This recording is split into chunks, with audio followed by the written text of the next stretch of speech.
I'm frequently asked by earnest preachers, how can you tell if people have been blessed by the sermon? And I hope this brief video would provide an honest answer from this minister's perspective. Many people will say they're blessed by a particular sermon, but few ever really are.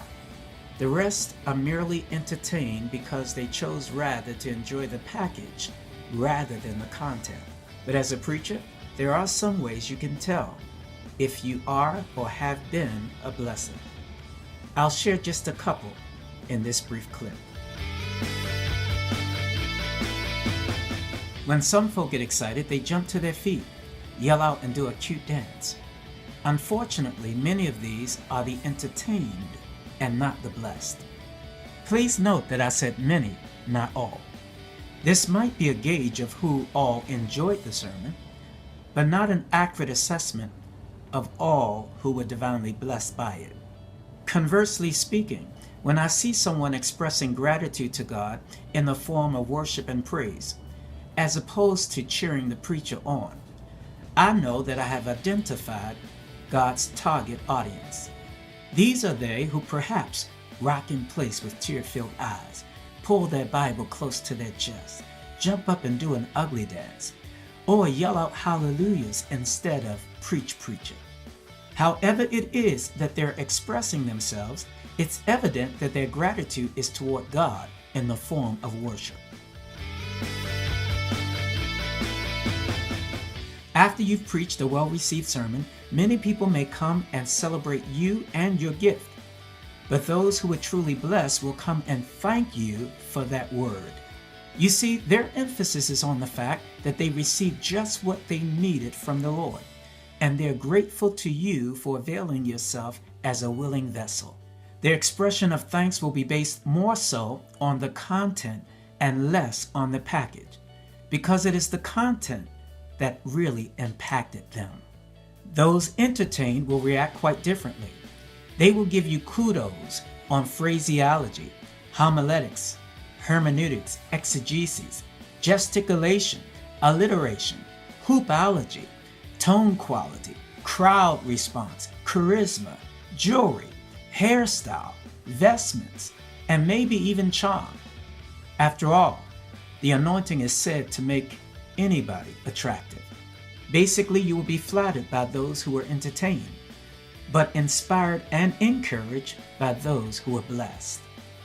In the post-sermon gathering, know the difference and give a higher priority status to those who have been blessed, for they will keep you on the straight and narrow of ministry. But if those who are blessed can't get to you and reciprocate inspiration and encouragement, you might overdose on flattery and lose the purity of your ministry passion over time. While we were sitting at dinner in the Togolese embassy in Beijing, China, they served us Peking Duck. I was excited because I figured I couldn't go wrong eating a roasted bird in a foreign country. But when the server placed the duck on my plate, I noticed that it was mostly skin and no meat.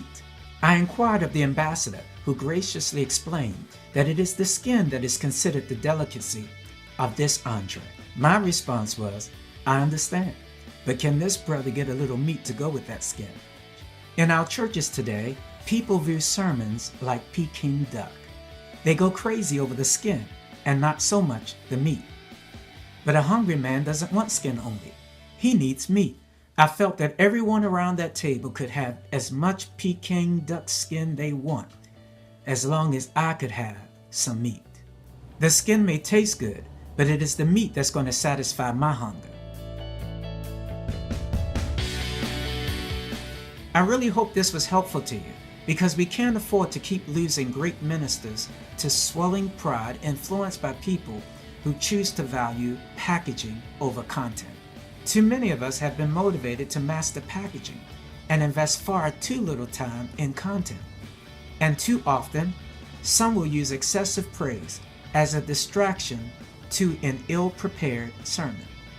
But after years of sermonic skin, saints and seekers alike are now hungry for meat. And one day your beautiful packaging will not move people who have awakened to the reality that they can no longer live without divine content. So place your priority on content preparation.